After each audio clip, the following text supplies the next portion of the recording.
해주시겠습니다.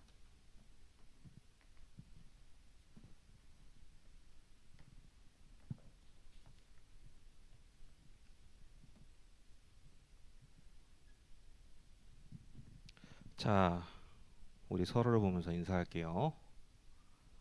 하나님이 우리를 제자로 부르셨습니다. 자, 여기서 강조점이 필요해요. 하나님이 나를 제자로 부르신 게 아니라 하나님이 나를 제자로 부르신 거예요. 자, 어, 우리가 방금 전에 우리 세임이가 대표 기도를 했어요. 우리가 이렇게 기도를 하면서 제가 이제 잠깐 들었던 생각이 뭐냐면 이제 방금 세임이가 기도를 하면서 우리 설교하시는 박정현 목사님께 성령의 충만함을 더해달라고 했을 때 순간 살짝 철렁했어요. 평소처럼 듣는 기도인데, 평소처럼 듣는 대표 기도인데, 아, 그렇지. 내가 말씀을 전달하고 있지.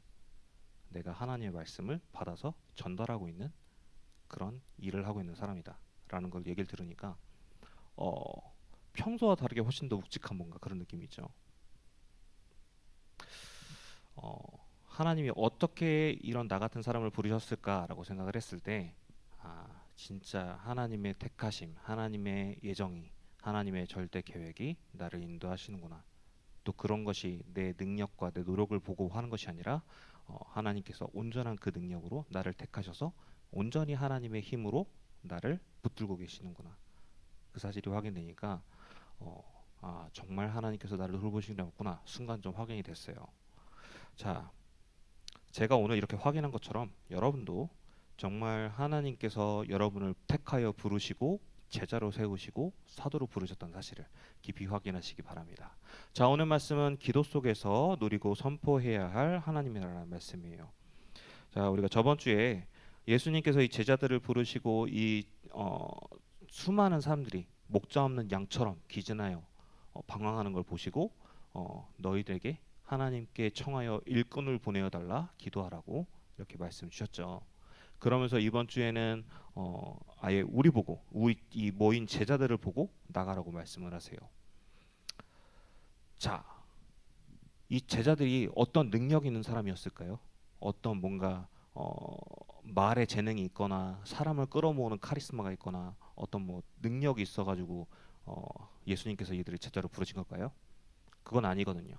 예수님께서 온전히 예수님의 뜻대로 예수님이 원하시는 사람들을 부르셔서 세우고 그 사람들을 보내신 거예요. 마찬가지로 예수님께서 지금 여러분들을 예수님의 뜻에 맞아서 예수님의 마음에 진짜 온전히 예수님의 그 택함에 여러분이 택함 받아서 이 자리에 앉아서 말씀 받고 있는 거예요. 오늘 이 말씀 받으면서 우리가 어떤 부분을 확인해야 되나, 어떤 확신과 언약을 가지고 가야 되나 깊이 확인하시는 시간 되시기 바랍니다. 자, 우리가 첫 번째로 확인할 것이 제자들을 부르신 것처럼 우리를 부르셨다라는 것을 확인하시기 바랍니다. 예수께서 그의 12 제자를 부르시니 더러운 귀신을 쫓아내며 모든 병과 모든 약한 것을 고치는 권능을 주시니라. 자, 예수님께서 이 제자들에게 주셨던 권능이 뭐라고 했어요? 이미 예수님께서 다 보여주셨던 내용이죠. 귀신을 쫓아내고 이 모든 병과 모든 약한 것을 고치는 권능, 죽은 사람도 살리는 그 권능. 예수님께서 여태까지 그 마태복음 4장부터 시작해서 이 9장에 오기까지 예수님께서 전부 다 직접 보여주시고 우리한테 확인시켜 주신 내용이에요. 그리고 그 사실을 그 권능을 이제 우리한테 주셨다고 했어요. 우리가 여태까지는 예수님만이 가지고 있던 권능이라고 생각했는데 예수님이니까 할 수 있는 권능이라고 생각했는데 이제는 그 예수님께서 우리한테 너네도 할 수 있어 라고서 우리한테 권능을 주신 거예요. 할 수 있어가 아니라 하라고 주신 거예요. 즉 우리는 이미 그 권능을 받아서 가지고 있습니다. 그 사실을 우리가 확인하셔야 돼요. 자, 다음 장이에요. 우리가 여기서 한번 확인해 볼 게 있어요. 자, 제자는 어떤 사람이에요? 스승으로부터 배우는 사람이죠. 제자가 스승으로부터 그 스승이 가지고 있던 사상이나 관념이나 어떤 그런 지식이나 그런 것들을 배워서 자기 것으로 삼아서 그 스승이 갖고 있던 주장을 내가 대신 전달하는 사람. 그거를 제자라고 하는데, 자, 이 제자들이 예수님한테 받아가진 그 권능은 예수님이 주신 거예요. 그리스도께서 주신 거란 말이죠. 그 제자들이 배워서 알 수 있는 것도 아니고 배워서 자기 걸로 습득할 수 있는 것도 아니고 자기들이 뭐 배운다고 알 수 있는 그런 부분이 아니었어요. 즉 예수님께서 그들에게 친히 주신 내용이에요. 그러면은 제자라고 했을 때 이 12제자가 예수님한테 과연 어떤 것을 배울 수가 있었을까요? 뭘 배워야 했었을까요? 밑에 답이 나와 있어요. 자, 내 마음을 다하고 목숨을 다하고 뜻을 다하여 주 너희 하나님을 사랑하라 하셨으니 이것이 크고 첫째 되는 계명이요 둘째도 그와 같으니 내 이웃을 내 자신과 같이 사랑하라 하셨으니 이 두 계명이 온 율법과 선지자의 강령이니라. 우리가 이제 성경책 뒤편에 있는 성경 그 십계명을 보면은 맨 뒷절에 나온 내용이에요. 이걸 예수님께서 주신 내용이 뭐예요? 우리의 가장 기본적인 내용이에요. 우리가 가장 먼저 하나님을 사랑하고 하나님을 내 마음과 정성과 뜻을 다하여 하나님을 섬기고 사랑하고 그런 중심, 그런 만큼 내가 내 이웃을 사랑하는 그 중심, 그 마음에서부터 우리가 그 사람들을 도울 수 있고 그 사람한테 복음을 전할 수 있고 우리가 예수님께 받아가진 그리스도께 받아가진 그 권능을 우리 이웃에게 전달할 수 있다는 거죠. 하나님께서 이 마음을 가지고 우리를 먼저 부르신 거예요. 이걸 보통 우리가 흔히 측은지심이라고 하는데 다른 사람을 봤을 때 그 사람의 어려운 환경에 처한 걸 봤을 때 아, 이 사람에 대한 그 어떤 불쌍한 마음이 들고 이 사람을 돕고 싶은 마음이 들고 이 사람을 도와주고 싶은 그런 중심이 하나님에게는 우리를 살리고 싶고 우리를 다시 하나님과의 관계를 회복시키고 싶은 그 마음에서 우리에게 그리스도를 미리 약속을 주셨죠. 창세기 3장에. 그리고 드디어 이 마태복음에 예수님께서 드디어 그 말씀대로 찾아오셔가지고 지금 우리를 향한 하나님의 사랑을 계속 증거하시는 거예요. 우리가 그 예수 그리스도를 바라보면서 그 예수님께서 수많은 사람들을 살리고 고치고 하시는 걸 보면서 우리가 뭘 봐야 됩니까? 예수님께서 아 이런 사람도 살리시는구나. 이 나병 환자처럼 진짜 손대기도 꺼려지고 되게 막 손 닿으면 내 병 옮을 것 같고 이런 사람도 살리려고 예수님께서 이런 사람도 사랑하셔서 직접 손을 대서 살리시는구나. 아무리 죄 있는 사람이라도 이 사람을 살리기 위해서 하나님께 다시 돌이키기 위해서 예수님께 친히 우리에게 직접 찾아오셨구나. 나 같은 죄인을 위해 찾아오셨구나라는 것을 확인하기 위해요. 그것을 확인하고 또 내가 그 하나님의 사랑으로 내가 살아났고 이제는 그 하나님의 사랑 가운데서 내가 다른 사람을 살릴 수 있구나. 그 사실을 우리가 확인하셔야 돼요. 거기서부터 시작되는 거예요. 하나님의 은혜로서 내가 살아나고 하나님의 은혜로서 이제 내가 다른 사람도 살릴 수 있는 그 중심에서 우리가 이제는 그 예수님께 받아가진 권능도 다른 사람에게 드러낼 수 있는 그 축복이 우리에게 나타나는 거죠. 자, 또 우리를 뭐라고 부르셨어요? 제자. 그 다음에 뭐라고 하셨냐면 사도라고 부르셨어요. 다음 장이에요.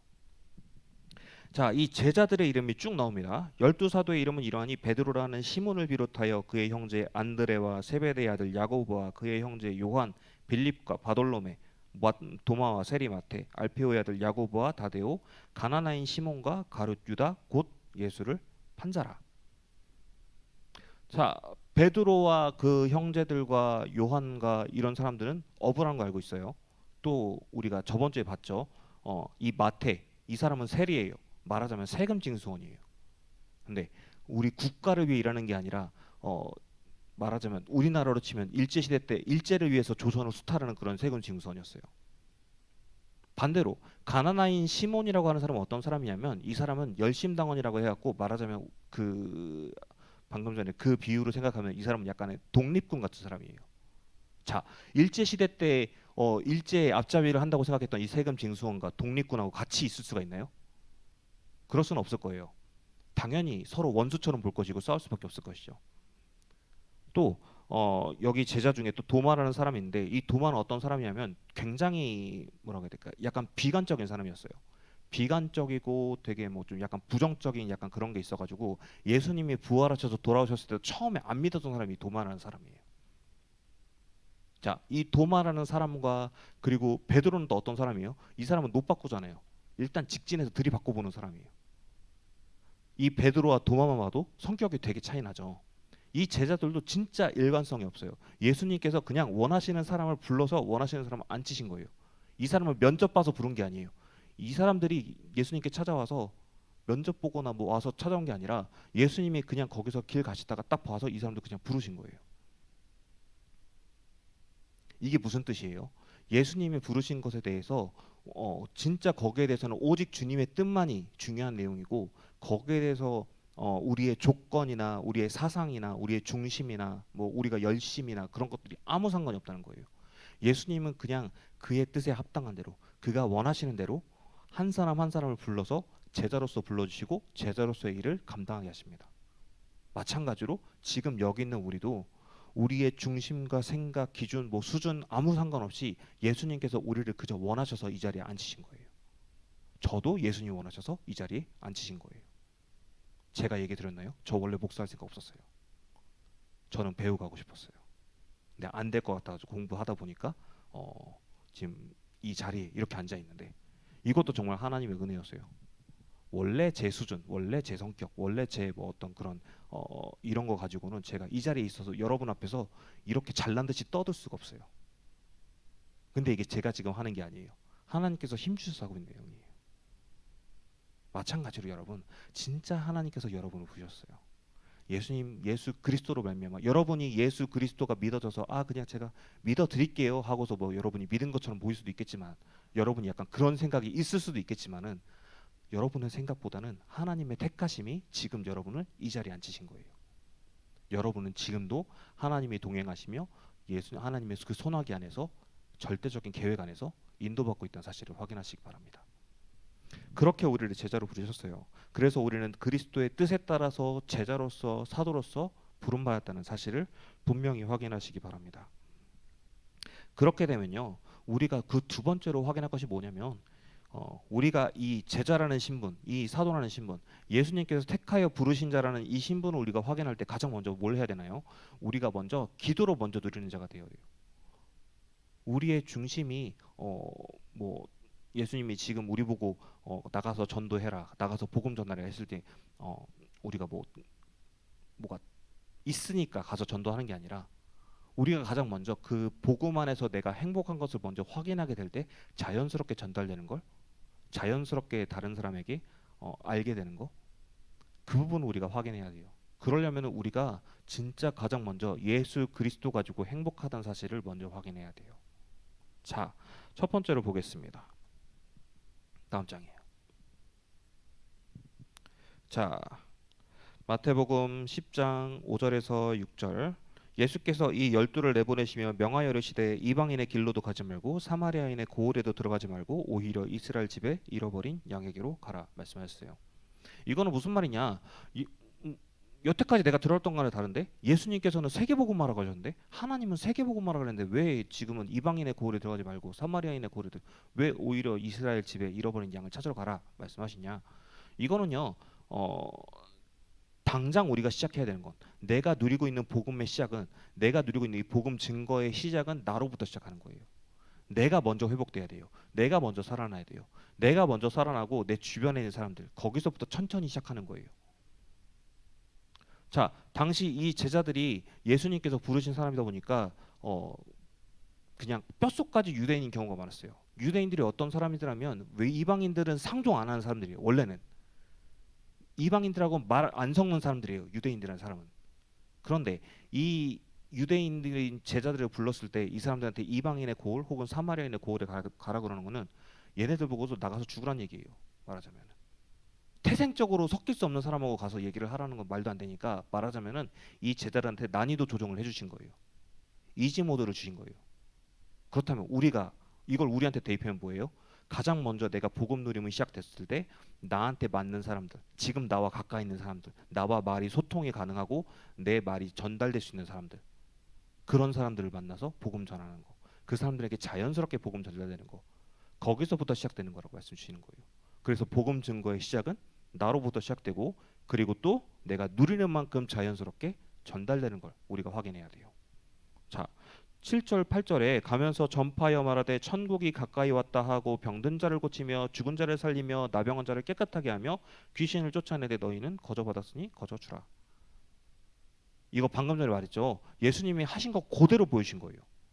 예수님 그대로 하셨던 사역이에요. 예수님이 제자들 앞에서 계속 보여주고 증명하고 너 봤지? 봤지? 이거 봤지 지금?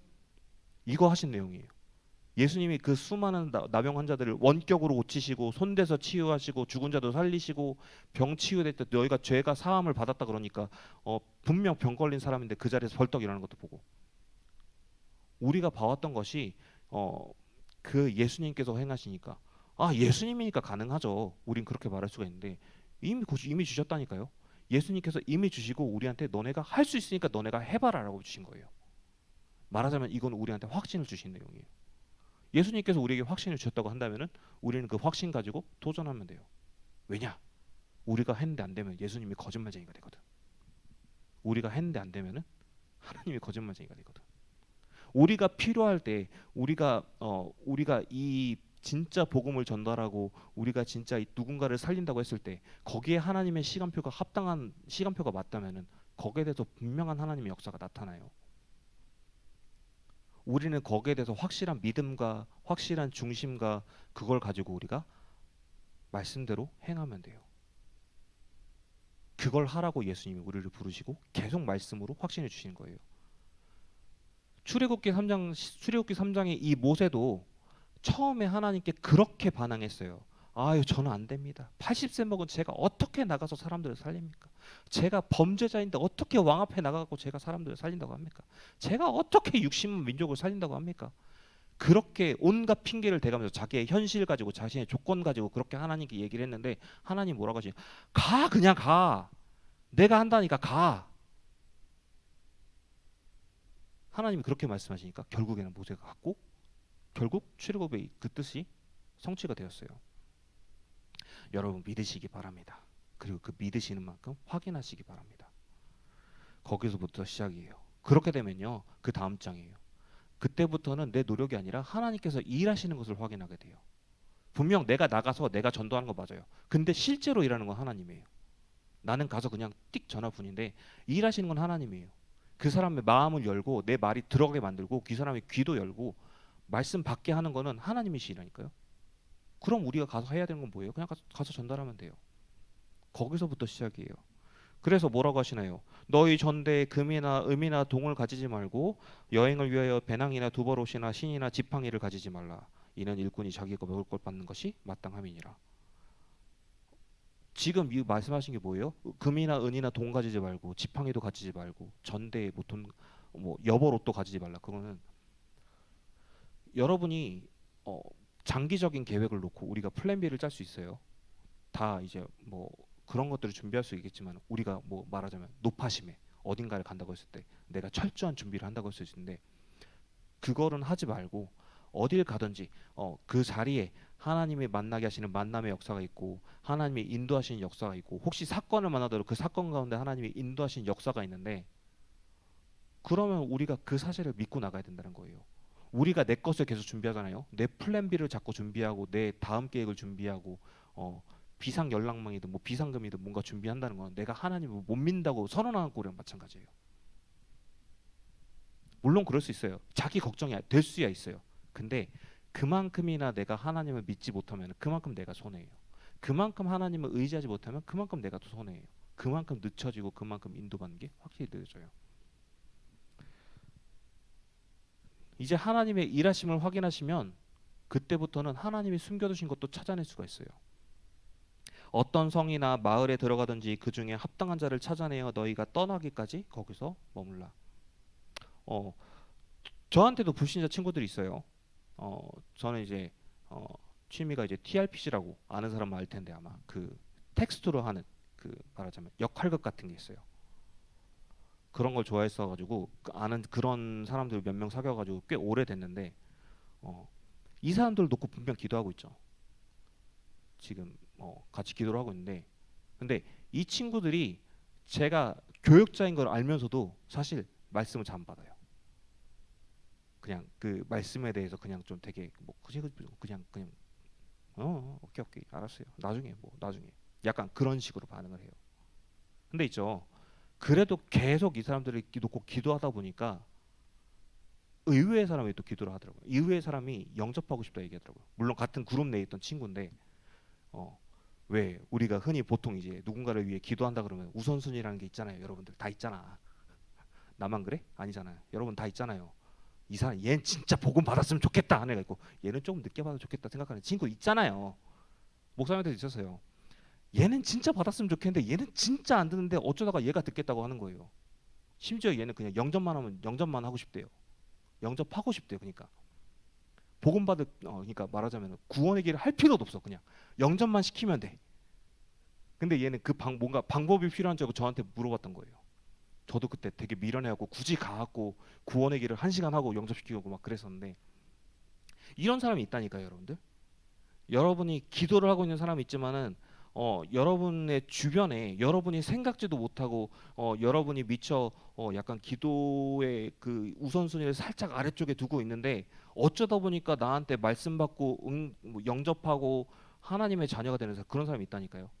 그렇게 하나님이 거의 떠먹여 주다시피 거의 그냥 대놓고 그냥 미끼처럼 흔들면서 야 이거 봐도 이거 먹으면 돼 이거면 돼 하는 사람이 있어요. 그런 사람이 있어요.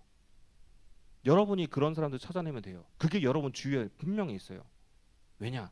여러분을 통해서 세계복음만은 분명히 이루어져야 되고 여러분을 통해서 말씀은 전달돼야 되고 여러분을 통해서 누군가는 살아나야 돼요. 그게 하나님의 계획이에요.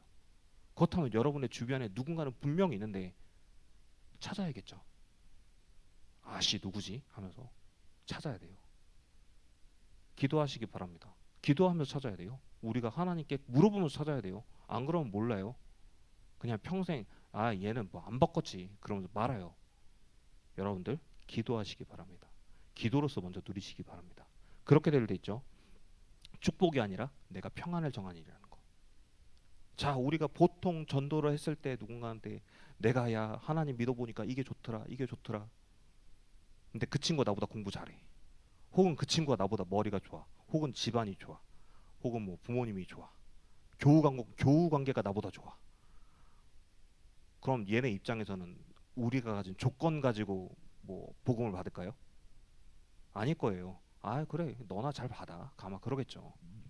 근데 중요한 건 뭐예요? 내가 하나님을 믿음으로써 내가 예수 그리스도를 내 주인으로 모심으로써 내가 마음에 참 평안 누리고 있고 내가 남다른 여유를 가지고 있고 내가 복음 안에서 진짜 다른 사람하고 비교할 수 없는 그런 참 평안, 참 축복을 누리고 있다는 걸 그 친구들한테 보여주게 될 때, 그 친구들이 그걸 봤을 때, 얘를 뭐가 있는데? 라고 생각하게 만드는 그런 게 있을 때, 그것이 그 사람들 살려요. 그것이 그 사람들한테 전달돼요. 우리가 전달하는 거 그 내용이에요. 내가 이번에 기도했더니 뭐 시험 성적을 몇 점 받았고, 이번 점수 잘 나왔고, 그런 게 중요한 게 아니에요. 여러분의 조건을 보는 게 아니라 우리가 믿는 믿음이 자연스럽게 전달돼서 그 사람들 확인될 때 이 사람들이 우리를 보고 오히려 물어본다니까요. 그런 축복이 우리한테 확인되게 돼요. 근데 어떻게 누려져요? 기도로 먼저 누릴 때.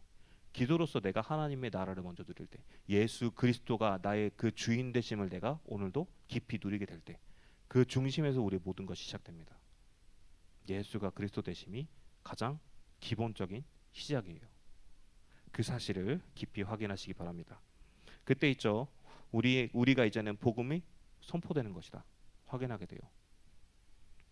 자, 이 사진이요. 지금 이제 누군가 떠들고 있는데 예수님이 떠들고 있는데 제자들이 떠나가는 게 아니라 예수님이 파송하시는 거예요. 둘씩 짝지어서 보내셨거든요. 자, 뭐라고 하세요? 누구든지 너희를 영접하지도 아니하고 너희 말을 듣지도 아니하거든 그 집이나 성에서 나가 너희 발의 먼지를 떨어버리라. 내가 진실로 너희에게 이르노니 심판날에 소돔과 고모라 땅이 그 성보다 견디기 쉬우리라. 이건 무슨 말씀이에요? 어, 보통 있잖아요. 여러분들 가끔가다 봤을지 모르겠어요.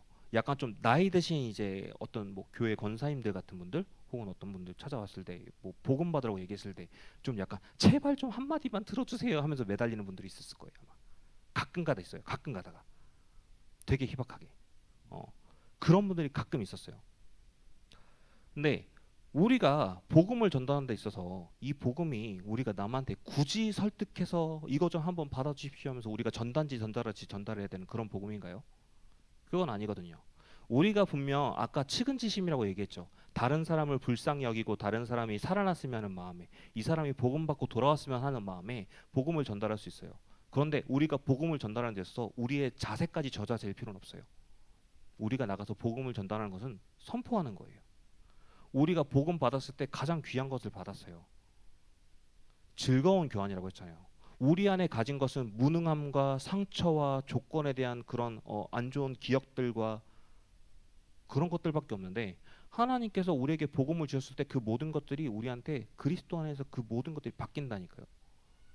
그리스도의 그 절대적인 능력과 그 권위와 그 신분과 배경과 모든 것들이 우리 안에 그 모든 것들을 발판으로 바꿔버리고 우리를 앞으로 정말 하나님이 원하시는 일에 쓰임 받는 사람으로 우리를 부르셨는데, 이 자리에 부르셨는데, 그렇다면요, 우리가 복음을 전달하는 데 있어서 우리는 당당하게 복음을 전해야 돼요. 이 제자들이 사회적으로는 되게 약자적인 위치였거든요. 어부도 있고요. 아까 전에 말했죠. 세금 징수원도 있고요. 약간 열심당원처럼 약간 되게 막 어, 되게 복음에 약간 집착적인 사람. 되게 사람들이 꺼리거나 피하거나 약간 좀 우습게 볼 수 있는 그런 사람들이었어요. 근데 이 사람들이 나중에 예수님이 승천하시고 나서 이 사람들이 마가다락방에서 모여서 기도했을 때 이 사람들 통해서 어떤 일이 벌어졌습니까? 로마가 살아났거든요. 되게 뭐 오랜 시간이 걸렸지만 로마가 완전히 복음화되고 지금도 수많은 이 복음이 계속 전파되고 있죠. 우리의 중심과 조건과 환경이나 그런 건 아무 상관이 없어요. 하나님께서 우리를 부르시고 우리는 하나님의 그 절대적인 성취를 우리가 바라보면서 나가는 거기 때문에 어쨌든 세계복음화는 분명히 이루어져야 될 내용이고 반드시 성취될 내용인데, 우리가 그것에 대해서 순종하게 됐을 때 진짜 세상이 살아날 것인데, 여러분을 통해서 살아나요. 여러분을 통해서 복음이 전달되고 여러분을 통해서 한 사람 한 사람이 분명히 돌아와요. 그 사실을 확인하시기 바랍니다. 여러분이 제자로서, 사도로서, 이제는 전도자로서 이 자리에 부름받았다는 사실을 분명히 확인하시기 바랍니다.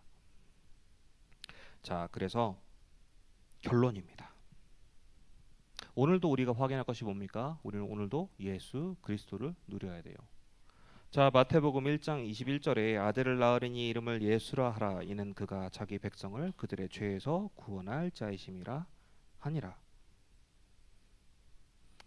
자, 마태복음 1장에서부터 나온 이 예수님에 대한 말씀, 이 예언이 예수님에게만 국한된 것이 아니에요. 우리가 이제는 작은 예수라고 했잖아요.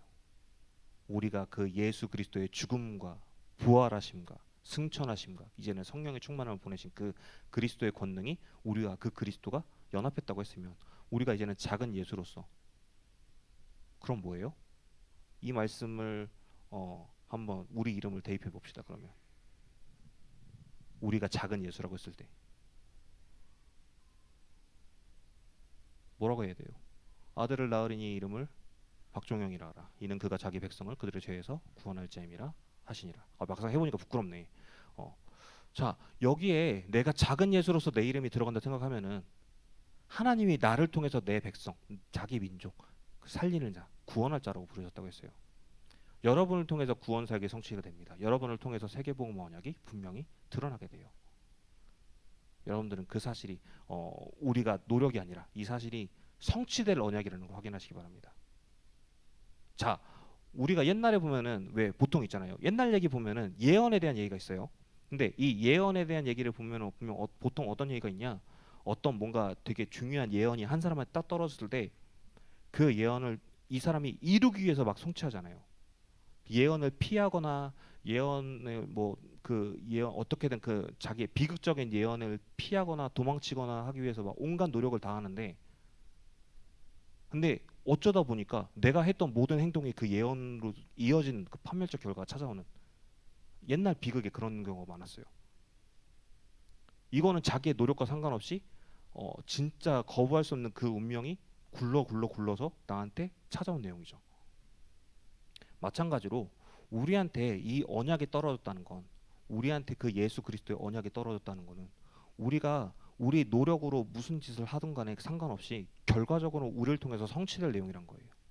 그렇다면 여러분을 통해서 여러분의 주변의 현장이, 여러분을 통해서 이 대한민국이라는 나라가, 여러분을 통해서 이 세계가 복음화되는 역사가 나타나게 됩니다. 지금은 안 믿길 수도 있고, 지금은 뭔가 에이 그럴 수 있고, 지금은 우리 수준이 아닌 것 같고, 그걸 목사님이 어떻게 알아요? 그렇게 할 수도 있겠지만 전 몰라요. 하나님이 아시죠. 그 사실을 믿으시기 바랍니다. 그 중심 갖고 살아가시기 바랍니다. 그걸 위해서 오늘도 이 기도 속에서 가장 먼저 하나님의 나라 누리면서 모든 것에 그 하나님의 그 절대적인 계획이 성취되는 것을 확인하시는 우리 임마누엘 교회 중고등부 렘넌트들 되기를 축원합니다. 아멘. 자, 이 시간 우리 찬양하도록 하겠습니다. 원하고 바라고 기도합니다. 함께 찬양하시면서 헌금하도록 하겠습니다.